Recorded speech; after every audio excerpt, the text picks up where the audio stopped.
बिस्मिल्लाहिर्रहमानिर्रहीम। तुम घबराते क्यों हो मुकद्दर के फ़ैसलों से?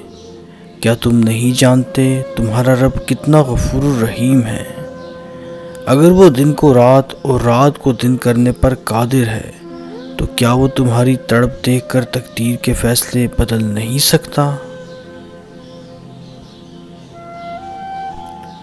कोई ना कोई इंसान होता है जिससे हम बिला झिझक नाराज़ होते हैं कि सिर्फ़ इस उम्मीद पर कि वो हमें हर सूरत मनाएगा। कभी कभी ऐसा भी होता है कि सुकून के लिए दवा की नहीं किसी के अल्फाज की ज़रूरत होती है जिससे हमको बहुत मोहब्बत होती है।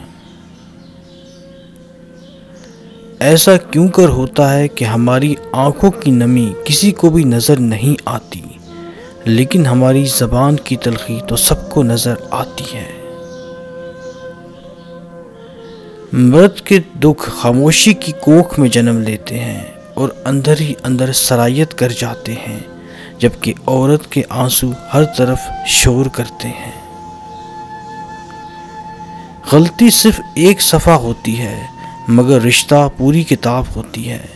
कभी भी एक सफ़े के लिए पूरी किताब ख़राब ना करें।